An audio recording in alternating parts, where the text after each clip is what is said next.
This is the Aftermarket Radio Network.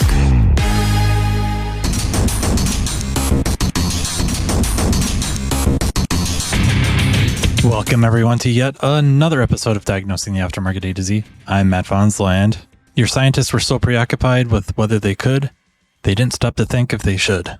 That and more after a word from our sponsor, NAPA Autotech Training. So, are you looking for the right training provider that offers cutting-edge courses to hone your automotive skills? Well, let NAPA Autotech take you to the next level. Go to napaautotech.com for more details about classes near you.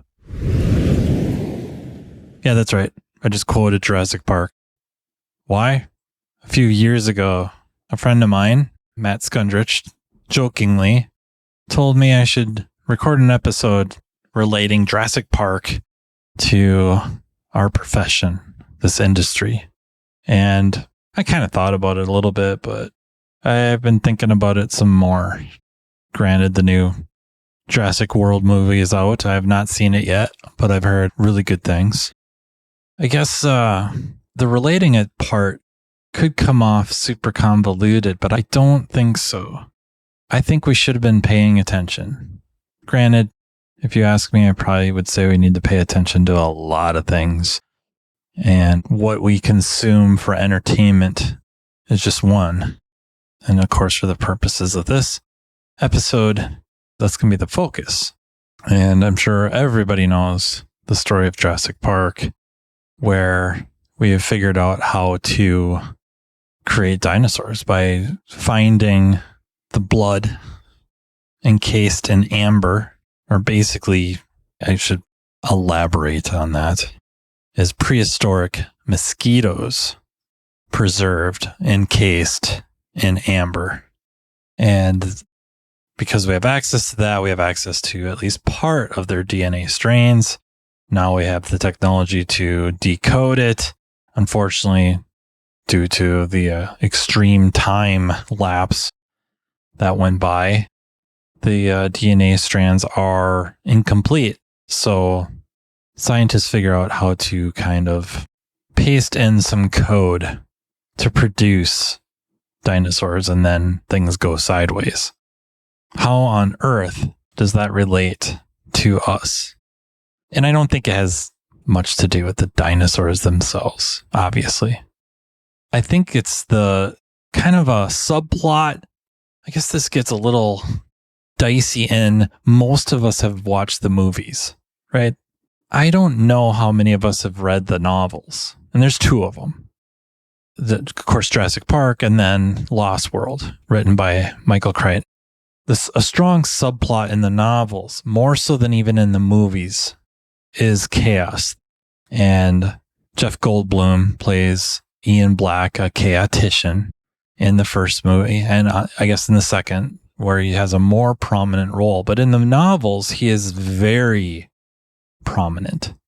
He's kind of, I guess you would say, a main character. Not so much in the movies, save for the second one, of course. That's what I think is some of the stuff to pay attention to. Now, I think one misconception many have with chaos theory is that they think it's like the study of extremely complex systems or random disorder. That would be probably the textbook misconception about chaos theory. It is the study of complex systems. That's no doubt about that. But it's really about early stages of a system coming into existence or being formed. Again, I suppose if we're going to start using like textbook type terms, we're going to start saying like initial conditions. Small, seemingly inconsequential, seemingly trivial things can lead to unpredictable behaviors. And I don't mean unpredictable in that they just jump around every which way and they're so chaotic. It's things happen that you didn't expect. To me, one of the best ways to think about this is the weather. We can predict the weather. They could predict the weather with 100% accuracy. However, think about all the information they would need to know. A term used in chaos theory, of course, is the butterfly effect. Many of us, I think, kind of know what that is. We know what that means. And there's a movie starring Ashton Kutcher that also named The Butterfly Effect, which I guess it kind of plays on that idea of making certain changes or doing certain things in certain areas creates a much different result. And we also saw that in Back to the Future Part 2, right? Marty goes back in time, changes something, or not even he so much, right? Biff, boom, got big problems. And we get a much different future. Pretty unpredictable future. I think that might be a source of, or not even a source, but a really good place for us to spend time contemplating is the initial conditions. And I think then we can start maybe pushing the envelope of what's really part of chaos theory and what's really in the spirit of this discussion. What were the initial conditions of your business?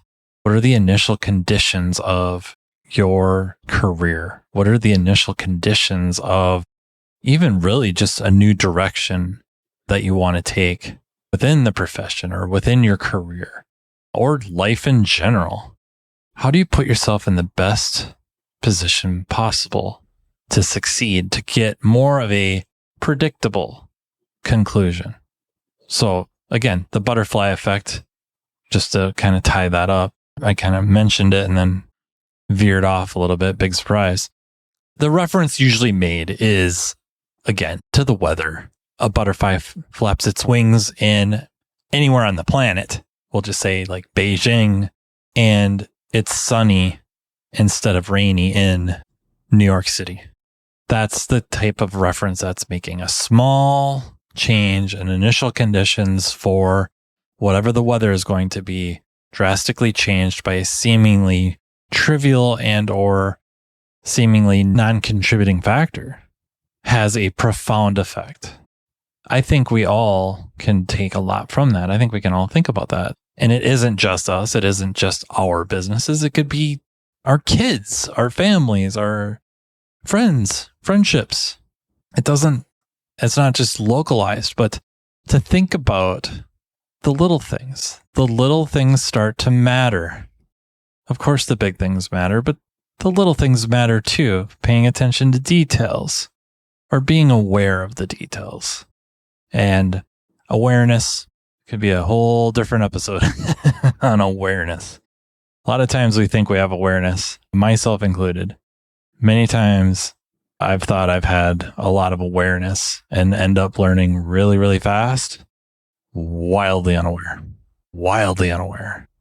The gift and or curse of awareness teamed with a little bit of hindsight is a painful thing. Sometimes it's a good thing, right?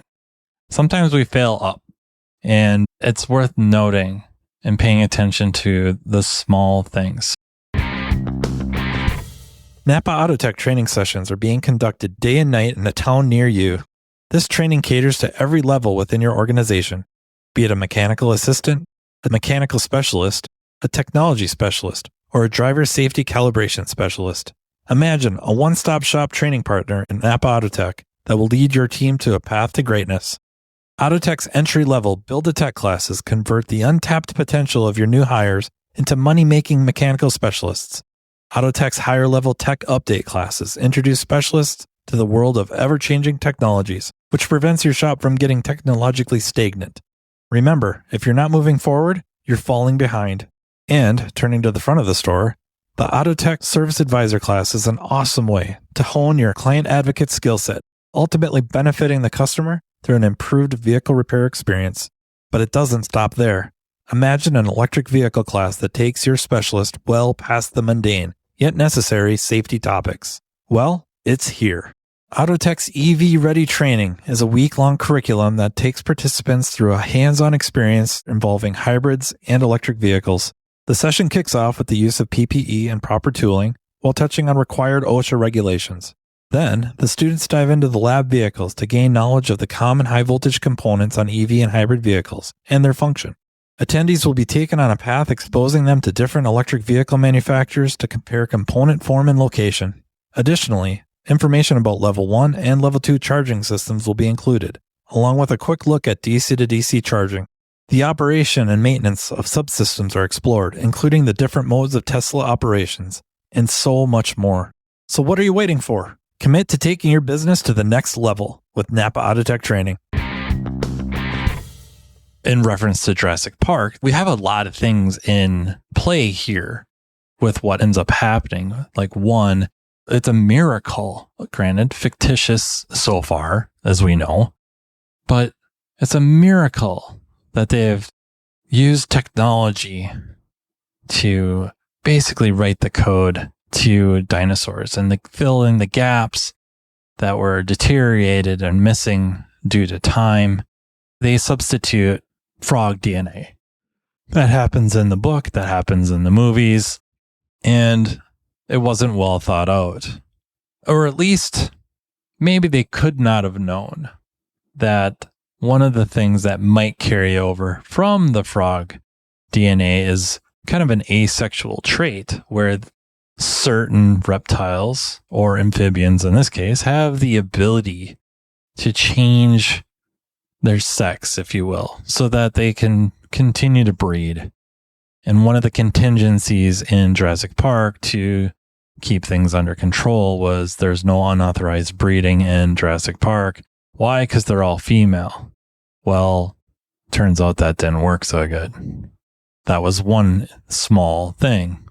The other thing is just there's a character named Nedry who was hired for the lowest amount of money, right? He had the lowest bid to write all the computer code for Jurassic Park to run. That means all the security systems, the life support systems, you name it. Everything's computerized so it can be run from a kind of a command center. Nedry is a nefarious character, devious. He is working with a competitor to steal samples, to steal eggs, if you will, and allow a competitor an advantage to start competing with Jurassic Park. His actions to leave the island with the specimens leads to chaos.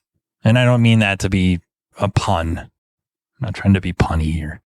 But because of that, he's set things in motion now. The security systems drop. Dinosaurs are starting to kind of escape their pens. And turns out the really, really dangerous ones are.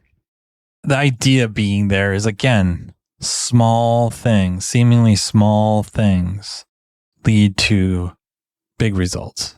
Sometimes good, sometimes bad. Like in this case, it's bad, right? That's the whole point of the suspense of Jurassic Park. It does work the other way, right? You start doing a series of good things can happen. Or maybe a good example would be like your diet.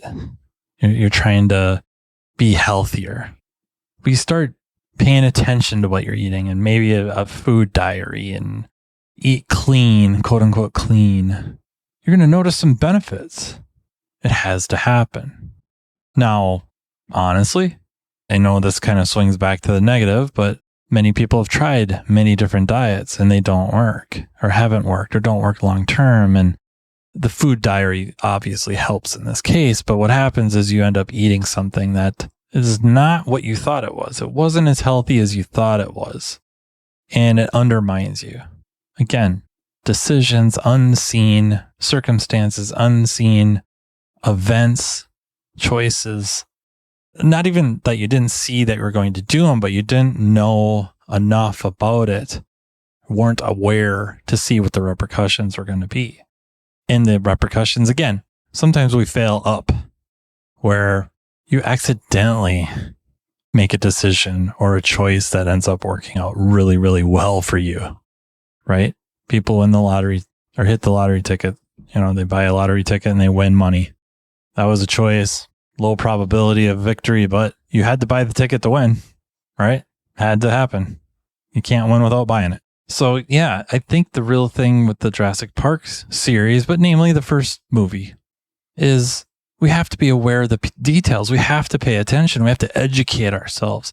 And there's a scene to the movie, and this also takes place in the novel, where Ian Malcolm, the scientist, the chaotician, is lighting up the board that's going to decide how Jurassic Park is going to work. And not just a board, but also some experts to maybe give it their stamp of approval and maybe become involved. And essentially calling out the scientists for standing on the shoulders of giants without studying the underlying theory. And this is something we see in our profession, I think, all the time. Front of house, back of house, everywhere. I know I've made many comments about this where it seems like there's some sort of misunderstanding, some sort of logic that I think falls apart, where we think if we go try to learn the most difficult thing we can, if I go take this class that is obviously way over my head we'll just pick on using oscilloscopes, lab scopes, jumping right into it. And yet I don't really have a good grasp on just fundamental electricity and electronics. If I have no base fundamental idea of how this stuff works, that scope class gets really tough to keep up with. It's like we have this misconception that if I go learn how to do this really, really high-end stuff, this really, really advanced stuff, I will somehow immediately understand all the fundamentals. And I noticed, like, I say fundamentals rather than basic. They are not the same thing. Basic and fundamental are not the same thing. Basic implies easy. I think people use fundamental the same way they would use basic, but it's not the same. Fundamental has nothing to do with easy. Fundamental might be baseline. It might be the foundation to which your knowledge or whatever needs to be resting on. It's not necessarily easy, right? I mean, if we want to study like the fundamental forces of nature, well, there you go. Already it just got really complicated. Or strong and weak nuclear force, electromagnetic force, and then I don't know, gravity might not really fit, but we'll put gravity in there just for the sake of discussion. Really? The electromagnetic force, that's something easy? No, it ain't. I mean, that's quantum electrodynamics. It's quantum field theory. What's simple about that? Fundamental just means it's the foundation. If I don't have the foundation, I have really no business. And more of the advanced stuff, it doesn't work backwards. And what you find out is the more fundamentals you have a good grasp of, the less advanced the advanced stuff seems. You just see, it's easier to see how it exists or how people got there, how they came up with the idea or the test or how they were looking at the data to make this what was seemingly a creative leap. So yeah, fundamental is not easy. And yeah, we watched in these movies or read in the novel, and I would strongly suggest if you like reading, check those novels out, that you're skipping over the basics, really. Maybe another reference I think used in the novel, if I recall correctly, the martial arts, right? You can go and learn a lot of techniques that against somebody not educated in the fundamentals of fighting science makes you very dangerous. You can dish out a lot of damage, but you didn't take the time. You didn't go through the hoops and you just didn't take the path to get to the point where you have this knowledge. And because of all the time, because of, either the earning of belts or however that works, the progress, by the time you have mastered the techniques, you also have mastered yourself. You've also mastered the ability to walk away. Like you don't have the ego anymore. And I think that's what Jurassic Park does a really good job of showing us without showing us, that there is something to the journey to knowledge. There is something to the journey of enlightenment and going through that process, because you also learn and earn respect. You learn to respect the systems. You learn to respect others because of it, because you've been there, done that. You've gone through the struggle. And you also learn to appreciate the little things. So yeah, I mean, I think I've just started to talk myself into reading that novel again. Thanks a lot, Skundy. Or watching the movies. Might have to have a watch along. Peace. So yeah, I hope you got a kick out of that and see kind of what I'm thinking and where I'm going with that. I really, really appreciate everybody listening. Thank you again for the emails and the messages. Keep the questions coming in. I do like doing the mailbag episodes. I don't know if they're as good or fun to listen to. If they are, please let me know. If they're not, please let me know. You can email me at mattfonslowpodcast@gmail.com. And yeah, I would like to thank the Aftermarket Radio Network for making this all possible. And I really would like to thank NAPA Autotech Training for sponsoring. And until next time, take care. You've been listening to Matt Fanslow, diagnosing the aftermarket A to Z on the Aftermarket Radio Network. Follow Matt on your favorite listening app. He's very interested in what you have to say. Let him know what you'd like him to cover and come on the show. Matt is all for advancing the aftermarket. Find Matt Fanslow on social media and connect or on aftermarketradionetwork.com.